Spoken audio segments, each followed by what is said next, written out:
Hello friends, कैसे हैं आप लोग। Welcome back to my channel competitive Hindi classes.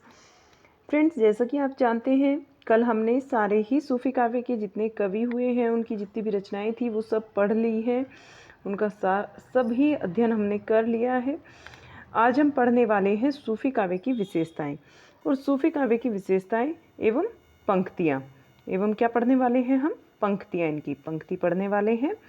चलिए देख लेते हैं हम आज सूफी काव्य की विशेषताओं को, और उम्मीद करते हैं आप हमारे साथ मिलकर अपने नोट्स को बना रहे होंगे। चलिए फ्रेंड्स, स्टार्ट करते हैं क्लास को अपनी।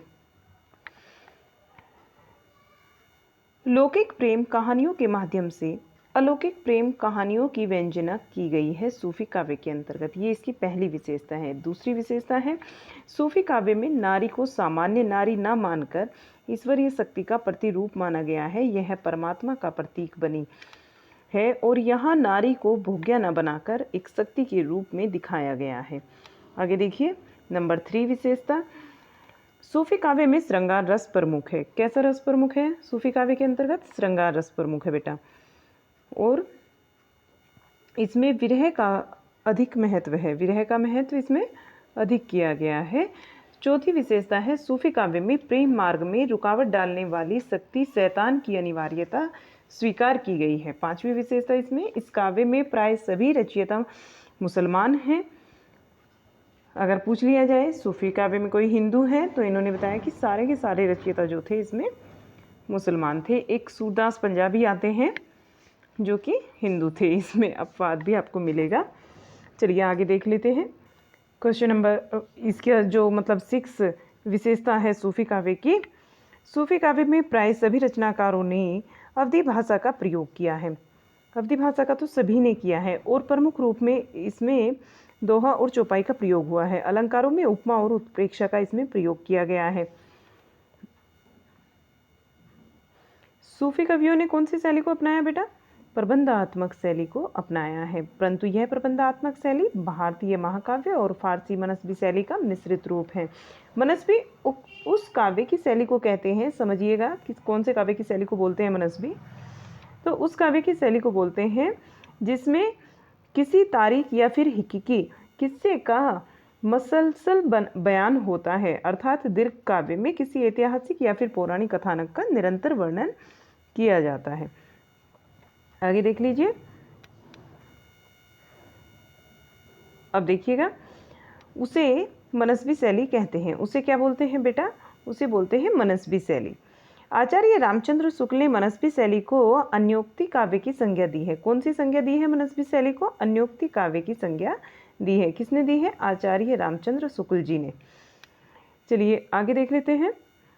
यहाँ हमारी जितनी विशेषताएं थी सूफी काव्य की वो हम पढ़ चुके हैं। अब हम देखने वाले हैं सूफी काव्य की पंक्तियाँ। प्रमुख पंक्ति जिन जिन भी लेखकों की है वो मैं सब आपको कराऊंगी यहाँ पर, और इनमें 2 से 3 ही हैं इम्पोर्टेंट, वो सभी आपको करने हैं और आपको साथ के साथ लिखते भी जाना है इनको। चलिएगा, सूफी काव्य की प्रमुख पंक्तियाँ। नूर मोहम्मद की पंक्ति नंबर 1 पर कौन आते हैं? नूर मोहम्मद जी आते हैं।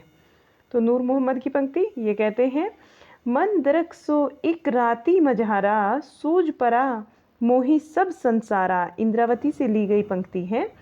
अगली पंक्ति देख लीजिए इनकी। करो मोहम्मद साहब बखानू, करो मोहम्मद साहब बखानू, सूरज है देहली सुल्तानू।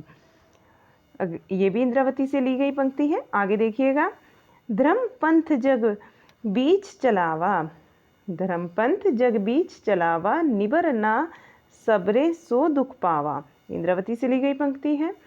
सब काहू पर दया धरई, धर्म सहित सुल्तानी करई। ये भी इंद्रावती से ली गई पंक्ति है। तपी एक देखऊ तो ही ठाऊ, पूछेऊ तासो तिन्हर नाऊ, तिन्ह कर नाहू। ठीक है, आगे चलते हैं।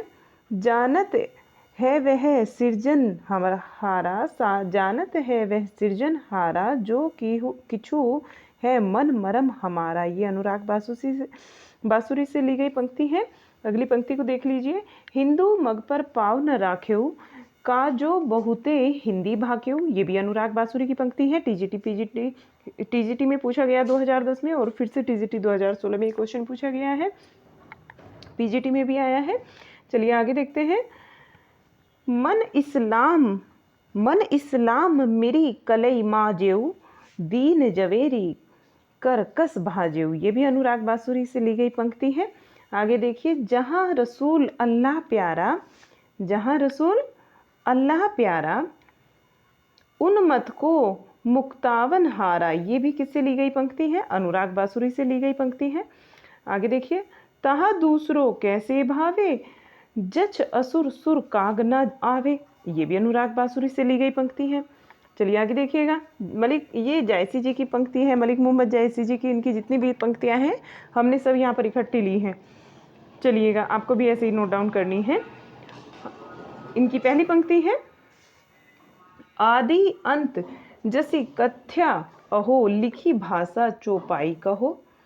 दूसरी पंक्ति देखिए, ओ मन जानी कवित अस्कीना, मुक यह रहे जगत मन चीना।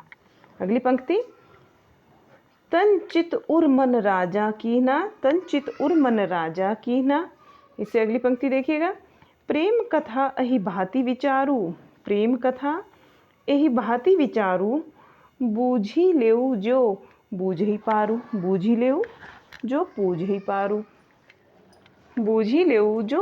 पारू। अगली पंक्ति देखिएगा, मैं एही अर्थ पंडित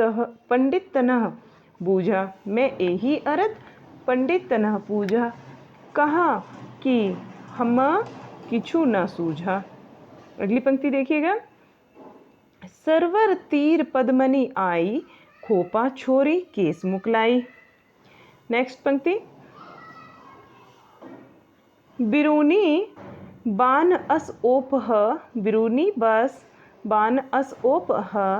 बेंधे रन बन दाख। नेक्स्ट पंक्ति देखिएगा, ओही मिलान जो पहुँचे कोई, तब हम कहब पुरुष भलई होई, ये पीजीटी 2019 में क्वेश्चन आया था। नेक्स्ट पंक्ति देखिएगा, छार उठाए लीना एक मुट्ठी, दीना उठाए परिथि में जुट्ठी। आगे देखिए, मानुष प्रेम देखिएगा, भयु बैकुंठी, नाहित कहा छार भई मुट्ठी। आगे पंक्ति देखिए, भूली चकोर दिठी मुख लावा, मेघ घटा महचंद देखावा, ये भी पीजीटी 2016 में क्वेश्चन आया है। पद्मावत की जब समाप्ति हो रही थी तो जायसी ने कहा था कि तन चित उर मन राजा कीना, हिय सिंहल बुद्धि पद्मनी चिन्ह, ये पीजीटी 2016 में क्वेश्चन आया है। आगे देखिएगा, आगे पंक्ति देखिए, गुरु सुआजई पंथ दिखावा, बिनु गुरु जगत को निर्गुण पावा।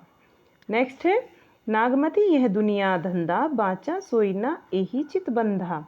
राघव दूत सोई सतानु, माया अलाउदी सुल्तानु।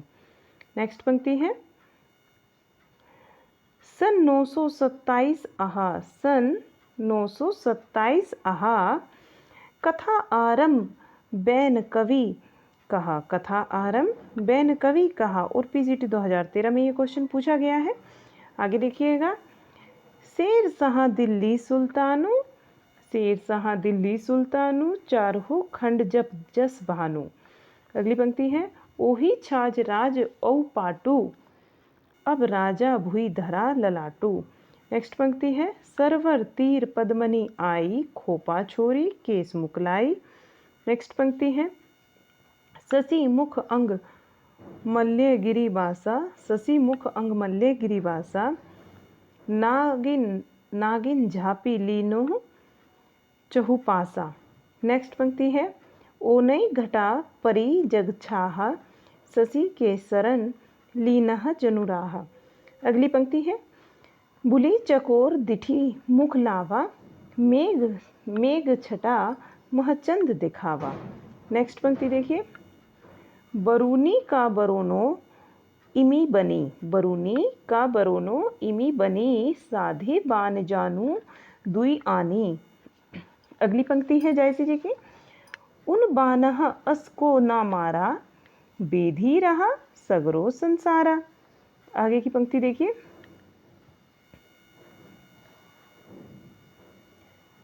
गगन रखता जो जाही न गने, गगन रखता जो जाही न गने, वे सब बान ओही के हने। नेक्स्ट पंक्ति है, धरती बान बेधी सब राखी, साखी ठार देही सब साखी। अगली पंक्ति है, रोव रोव मानुष तन ठाड़े, सूत ही सूत वेद अस गाढ़े, वेद अस गाढ़े। नेक्स्ट पंक्ति देखिए, सोजे ही तन सब रावे रोवा, सोजे ही तन सब रोवा, पंख ही तन सब पाख। नेक्स्ट पंक्ति है, साजन लेई पठाव आयुष जाई न भेंट, साजन लेई पठाव आयुष जाई न भेंट, तन मन जोबन साजी के देहे चलई ले भेंट, ते देहे चलई ले भेंट। अगली पंक्ति को देखिए, अगली पंक्ति है, फिरी फिरी रोई कोई नहीं बोला, फिरी फिरी रोई कोई नहीं बोला, आधी रात विहंगम बोला, फिरी फिरी रोई कोई नहीं बोला, आधी रात विहंगम बोला। नेक्स्ट पंक्ति को देखिए, प्यू सो कहू कहू, प्यू सो कहू संदेशड़ा, हे भोरा हे काग, सो धनी विरह जरी मुई तेहिक धुआं हम लाग। नेक्स्ट पंक्ति है, कवि व्यास रस कमलापुरी, दुरही नियर नियर बहादुरी। नेक्स्ट पंक्ति है इनकी, बस ही पंख बोल ही बहु भाखा, करही हुलास देही देखी कई शाखा, देखी कई शाखा। आगे देखिएगा, भोर होत बोल ही चह चूही, भोर होत बोल ही चह चूही, बोल ही पांडुक एक तुही, बोल ही पांडुक एक तुही, है आगे पर्वत के बाटा, है आगे पर्वत के बाटा, विषम पहाड़ आगुम सुठी के घाटा। नेक्स्ट पंक्ति है, बीच बीच नदी खो ओ नारा, ठाव ही ठाव बैठ बट पारा। आगे की पंक्ति देखिएगा, सन 927 आहा, बेटा ये आपको ऐसे ही लिखना है 9 से 27, आपको इसमें डंडा नहीं लगाना है, यहाँ पर आ की मात्रा नहीं आएगी, से पर ऐसे ही लिखना है, ठीक है। तो सन 927 आहा, कथा आरंभ बैन कवि कहा। नेक्स्ट देखिएगा, इसका अर्थ यह होता है बेटा कि इसको मैं थोड़ा क्लोज कर लेती हूँ, हाँ अब काफ़ी है। इसका अर्थ होता है कि पद्मावत की कथा जब प्रारंभिक वचन कवि ने, जो पद्मावत की कथा है इसके प्रारंभिक वचन कवि ने 927 हिजरी में कहे थे।